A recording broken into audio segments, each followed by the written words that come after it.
Xiaomi Mi 11X Pro, Mi 11i hands-on review.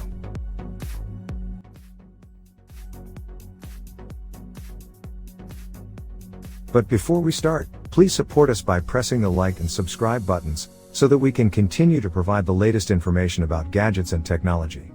Also turn on the bell button to get the latest updates. Your support means a lot to us. Thank you. The Mi 11X Pro is a more advanced version of the Mi 11X we checked out earlier this week. Although largely the same device, the Pro version swaps out the chipset and main rear camera for much better versions.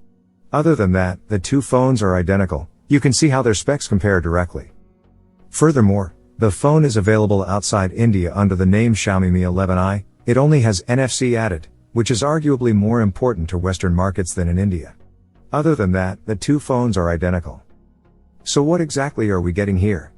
Well, the Snapdragon 870 chipset on the Mi 11X has been replaced with the flagship Snapdragon 888 chipset. Meanwhile, the main wide camera on the back, which was a 48-megapixel Sony IMX582 on the Mi 11X, is now a stonking 108-megapixel Samsung ISOCELL HM2. The rest of the phone is indeed identical to its non-professional sibling. This means the same 6.67-inch, 1080p 120Hz AMOLED display, 8-megapixel ultra-wide camera, 5-megapixel macro camera, 20-megapixel front camera, 4520 mAh battery, and 33 watts fast charging. You can see the more detailed recap below. Xiaomi Mi 11X Pro specs at a glance. Body, 163.7 by 76.4 by 7. 8mm, 196 grams, glass front, Gorilla Glass 5, glass back, Gorilla Glass 5, plastic frame. Display, 6.67 inches Super AMOLED, 120 Hz, HDR10+, 1300 nits, peak, 1080 by 2400 px resolution, 20:9 aspect ratio, 395p. Chipset, Qualcomm SM8350 Snapdragon 888 5G, 5 nanometers, octa-core, 1x2. 84 GHz Creo 680 and 3x2. 42 GHz Creo 680 and 4x1. 80 GHz Creo 680, Adreno 660. Memory, 128 GB 8 GB RAM, 256 GB 8 GB RAM, UFS 3.1. OS/software, Android 11, MIUI 12. Rear camera, wide, main, 108MP, f/1.8, 26mm, 1.52, 0.7 micrometers, TAF, ultra wide angle, 8MP, f/2.2, 119, macro, 5MP, f/2.4, 50mm, 1/5.0, 1.12 micrometers. Front camera, 20MP, f/2.5, wide, 1/3.4, 0.8 micrometers. Video capture, rear camera, 8K at 30 fps, 4K at 30/60 fps, 1080p at 30/60/120/240/960 fps, gyro ICE, HDR10+, front camera, 1080p at 30 fps, 720p at 120 fps. Battery, 4520 mAh, fast charging 33 watts, 100% in 52 minutes, advertised. Miscellaneous, fingerprint reader, side-mounted, infrared port. As some of you may have guessed, this is essentially the same phone as the Redmi K40 Pro Plus. As with the vanilla Mi 11X, Xiaomi has just rebranded an existing device for a different market, which in this case is India. Still, considering we haven't had a look at the Redmi K40 Pro Plus, we thought it would be interesting to check out the Mi 11X Pro. However, we won't be doing a review of this device, since we have already extensively covered most of this device with our Mi 11X article. Instead, for this hands-on review, we will be focusing largely on the camera, since that's the only thing relatively new here. Unboxing. The Mi 11X Pro comes in some fairly standard packaging in India. Our retail box had the phone, a 33 watts fast charger, a USB 2.0 cable, and a clear silicone case. There's also a USB-C to 3.5mm adapter, not pictured here. The performance on the Mi 11X Pro is excellent.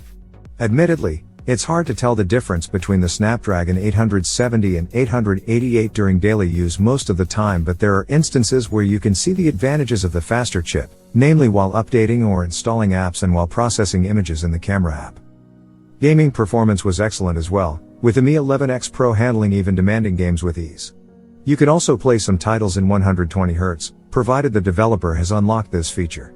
Unfortunately, most haven't. Still, 60Hz looks good enough in most cases, and even console quality titles like Genshin Impact run with ease. However, the performance in games doesn't last for long as the phone tends to overheat quickly. This will not just cause the display to dim substantially but also lower the performance of the device. Speaking of Genshin Impact, the game ended up locking itself to 30 FPS after a few minutes of play. Moreover, even if you quit the game, you'll notice that the phone itself is now locked to 60Hz and the full 120Hz is only available once it cools down sufficiently. Unfortunately, as with the Mi 11X, we weren't able to run any benchmarks on the Mi 11X Pro due to software restrictions placed on the review unit build. Fortunately, the Snapdragon 888 is a known quantity at this point, and we do have several other devices we've reviewed with benchmarks on this chipset. Camera. The Mi 11X Pro features a triple camera array on the back, which includes a 108MP primary camera, an 8MP ultra-wide camera, and a 5MP macro camera. We have already talked about the ultra-wide and macro camera in our Mi 11X hands-on, so we will largely focus on the main camera here, as that's the major differentiating factor between the Pro version and the amateur Mi 11X. The Mi 11X Pro uses a Samsung ISOCELL HM2 sensor, which is the company's smallest 108MP sensor. This camera uses the 9-pixel binning technique, which means it combines 9 pixels into one to generate a 12MP image from the 108MP sensor. The image quality from the sensor and the software processing during daylight is very good. Images have good color accuracy, good dynamic range and contrast, and a reasonable amount of detail. The level of detail is typical for a 12MP image, meaning it's not particularly impressive in the grand scheme of things, and not on par with the Tetracell 108MP sensors, which can spit out 27MP images. Unfortunately, there is not much point in shooting at 108MP either. Whether you switch to the dedicated 108MP mode or toggle the 108MP option in Pro mode, the camera only produces soft 108MP images, which have been reconstructed from a 12MP base image. When shooting in low light, you have the option of shooting in the standard photo mode or night mode. For photo mode, you can additionally enable an optional auto night mode, for better image quality. It's worth noting that this is designed to produce quick and dirty results in the photo mode, and not as good as using the dedicated night mode. The image quality with the night mode enabled is quite good. The images are well exposed, the colors remain largely faithful, and the noise levels are pleasantly low. Overall, the camera on the main camera on the Mi 11X Pro is quite good, but we also wanted to put the performance into perspective, so we threw in a few other devices to compare. First, is the standard Mi 11X, which has the 48MP Sony IMX582 sensor for the main camera. In our hands-on, we noted that the images from this camera had decent detail, but the colors and dynamic range weren't impressive. Compared to the Mi 11X Pro, it's easier to see the difference. The Mi 11X Pro is clearly superior in terms of color reproduction and dynamic range. It's also leagues ahead when it comes to image quality in low light. The only similarity is the level of detail, which is largely the same. A shame, considering the vast difference in native resolution between the two sensors. We also decided to compare the Mi 11X Pro with the OnePlus 9R, which costs the same in the Indian market. The two phones performed quite similarly, with the Mi 11X Pro having slightly better contrast and color accuracy. The Mi 11X Pro does, however, have more aggressive sharpening, which can occasionally look unpleasant. Thanks for watching. Drop a like, leave a comment, and don't forget to subscribe to watch more videos like this.